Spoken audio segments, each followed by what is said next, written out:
हे जैसे जैसे साल 2022 खत्म होने को आ रहा है, ग्रो अपने फ्लैशबैक मोड में जा रहा है। आज हम आपको टॉप 5 मिड कैप फंड्स बताने जा रहे हैं जिन्होंने इस साल में सबसे ज्यादा रिटर्न्स दिए हैं और पिछले 5 सालों की इनकी परफॉर्मेंसेस भी हम आज देखेंगे। इस वीडियो में आगे बढ़ने से पहले हम ये समझते हैं कि आखिर मिड कैप फंड्स होते क्या हैं, उनके बेंचमार्क्स क्या होते हैं, उनके रिस्क क्या होते हैं और उनमें किससे इन्वेस्ट करना चाहिए।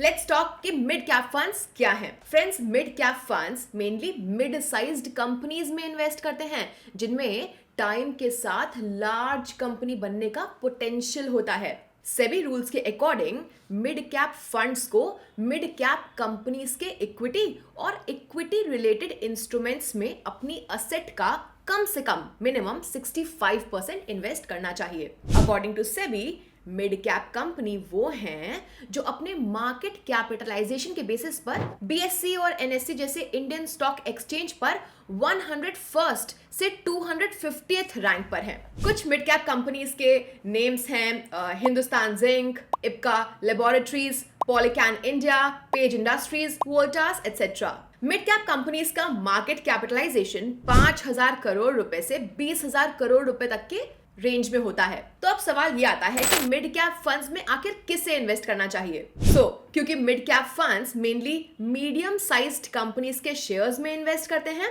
ये हाई रिस्क टॉलरेंस वाले इन्वेस्टर्स के लिए सूटेबल ऑप्शन होता है। हालांकि मिड कैप कंपनीज के स्टॉक्स फॉलिंग स्टॉक मार्केट के दौरान बहुत ज्यादा वॉलेटाइल हो जाते हैं। मिड कैप फंड्स आपके लिए तभी सूटेबल हैं अगर आपका 5 इयर्स से ज्यादा का इन्वेस्टमेंट होराइजन हो, क्योंकि ये फंड्स बहुत ज्यादा वॉलेटाइल हैं, इसलिए ये आपके सैटेलाइट पोर्टफोलियो का पार्ट बन सकते हैं। ये एक टैक्टिकल एलोकेशन है जहां हायर रिटर्न्स पाने के लिए कंपैरेटिवली हायर रिस्क लिया जाता है। लार्ज कैप फंड्स के कंपैरिजन में mid cap funds rising stock market में एक बेटर परफॉर्मेंसेस भी देते हैं। तो आइए अब उन बातों को समझते हैं वन बाय वन जिन्हें आपको कंसिडर करना चाहिए म्यूचुअल फंड्स में इन्वेस्ट करने से पहले। सबसे पहला है इन्वेस्टमेंट गोल। स्टॉक मार्केट डाउनटर्न के दौरान mid cap companies large cap companies से ज्यादा इंपैक्टेड हो जाती हैं और रिकवर होने में भी ज्यादा टाइम लेती हैं। तो इस वजह से आपको मिड कैप फंड्स के लिए एक लॉन्गर टाइम होराइजन रिक्वायर्ड पड़ सकता है compare to large cap funds. Next है रिस्क। ऐसा नहीं है कि सभी मिड कैप कंपनीज जो हैं over time large cap companies बन ही जाएंगी। फॉर एग्जांपल, किसी भी वजह से लेट्स सपोज कोई मिड कैप कंपनी है, वो अपना पोटेंशियल रिटर्न डिलीवर करने से चूक जाती है, नहीं कर पाती, तो ऑफ कोर्स म्यूचुअल फंड जो उसे होल्ड करता है वो भी रिटर्न्स नहीं डिलीवर कर पाएंगे, राइट। नेक्स्ट है expense ratio. Asset management companies यानी कि एएमसीज फंड मैनेज करने के लिए अपने इन्वेस्टर्स से एनुअल बेसिस पे फीस चार्ज करती हैं, जिसे एक्सपेंस रेशियो कहा जाता है, और ये एक्सपेंस रेशियो आपके रियल रिटर्न्स को रिड्यूस कर देता है। जितना higher expense ratio mid cap fund से मिलने वाले रिटर्न्स उतने ही लोअर। नेक्स्ट है बेंचमार्क। मिड कैप फंड्स को निफ्टी मिड कैप 150 टीआरआई यानी कि टोटल रिटर्न इंडेक्स और S and P BSE 150 mid cap TRI total return index के अगेंस्ट बेंचमार्क किया जाता है। आइए अब रिस्कोमीटर समझते हैं। स्क्रीन पे शोन रिस्कोमीटर आपको मिड कैप फंड्स में इन्वेस्ट करते टाइम जो रिस्क होते हैं उनका एक आइडिया देता है। ये एक एग्जांपल है कि मिड कैप फंड्स में रिस्क कैसे लगते हैं। अब बात करते हैं शार्प रेशियो की। म्यूचुअल फंड्स का शार्प रेशियो उसके पोटेंशियल रिस्क एडजस्टेड रिटर्न्स को दर्शाता है। शार्प रेशियो का फॉर्मूला कुछ यूं है, return on investment minus risk free rate of return whole divided by standard deviation. Sharpe ratio mutual fund के रिस्क एडजस्टेड रिटर्न्स को मेजर करने के लिए स्टैंडर्ड डेविएशन का यूज करता है।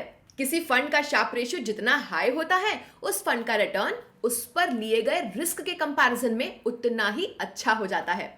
क्योंकि ये फॉर्मूला स्टैंडर्ड डेविएशन का यूज करता है, शार्प रेशियो का यूज सभी म्यूचुअल फंड कैटेगरीज के अक्रॉस रिस्क एडजस्टेड रिटर्न्स को कंपेयर करने के लिए किया जा सकता है। लेकिन दोस्तों, आप सिर्फ शार्प रेशियो देख करके ये नहीं बता सकते हैं कि एक म्यूचुअल फंड अच्छा है या फिर बुरा है। आपको इसका कंपैरिजन दूसरे फंड से करना पड़ेगा।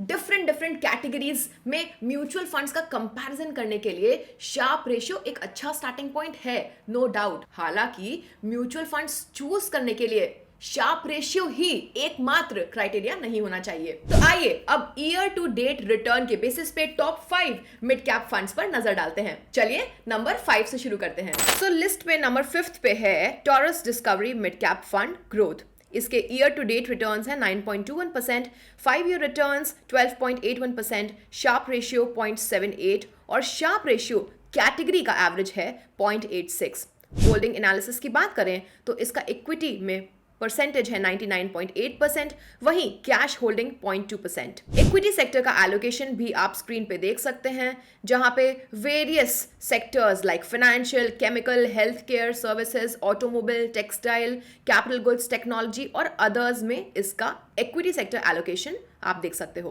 Taurus discovery mid cap fund growth का 16% ऑफ टोटल असेट्स का एलोकेशन फाइनेंशियल सेक्टर की तरफ है। आइए इस फंड के टॉप 10 स्टॉक होल्डिंग्स पे नजर डालते हैं। लिस्ट पे नंबर 4 पे है Nippon India growth fund direct plan growth. Year to date return है 10.52%, 5 ईयर रिटर्न्स 15.1%, शार्प रेशियो है 0.91 और वहीं कैटेगरी एवरेज शार्प रेशियो है 0.86। इसके होल्डिंग एनालिसिस की बात करें तो आप स्क्रीन पे देख सकते हैं इक्विटी में होल्डिंग 96.2% है, वही कैश 3.7%। अब इस फंड के इक्विटी सेक्टर एलोकेशंस आप स्क्रीन पे देख सकते हैं।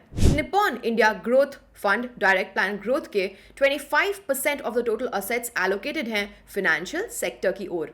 अब आप स्क्रीन पे इस फंड के टॉप 10 स्टॉक होल्डिंग्स पर नजर डाल सकते हैं। हमारे लिस्ट में नंबर 3 पे है HDFC mid cap opportunities fund direct plan growth with year to date returns of 15.39%, 5 year returns of 13.64%, sharp ratio है 0.91 और category average Sharpe ratio 0.86। Holding analysis की बात करें तो इक्विटी में इसकी होल्डिंग है 95.5%, वहीं कैश में 4.5%। अब आप स्क्रीन पे इक्विटी सेक्टर एलोकेशन देख सकते हैं इस फंड का। HDFC mid cap opportunities fund direct plan growth के 23% of total assets financial sector की तरफ एलोकेटेड हैं। अब आप स्क्रीन पे इस फंड के टॉप 10 स्टॉक होल्डिंग्स देख सकते हैं। हमारी लिस्ट पे नंबर 2 पे है Motilal Oswal mid cap fund direct plan growth with year to date returns of 17.11%, 5 year returns of 15.83%, Sharpe ratio है 0.88, वहीं कैटेगरी एवरेज शार्प रेशियो है 0.86। होल्डिंग एनालिसिस की बात करें तो इक्विटी में इसकी होल्डिंग है 84.2%, डेट में 10.9%, वहीं कैश में 5%।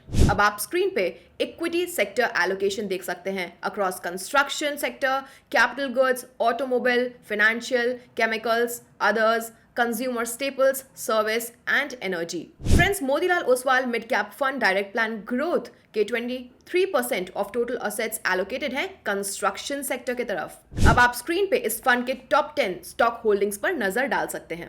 और फाइनली अब हमारे पास है नंबर 1 ऑन द लिस्ट, जो कि है Quant mid cap fund direct plan growth.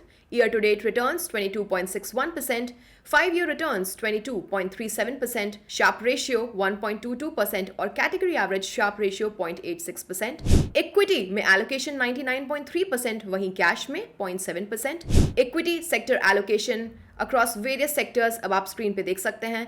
Quant mid cap fund direct plan growth का 26% of total assets financial sector की तरफ एलोकेटेड है। अब आप इस फंड के टॉप 10 स्टॉक होल्डिंग्स अपने स्क्रीन पे देख सकते हैं। तो ये थे top 5 mid cap funds of year 2022। अगर आपने इनमें से किसी में भी इन्वेस्ट किया है या फिर करने का प्लान कर रहे हैं तो प्लीज हमें कमेंट सेक्शन में जरूर बताइएगा। Bye bye.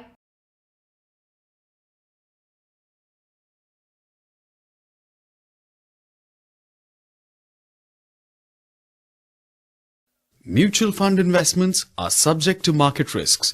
Read all scheme-related documents carefully.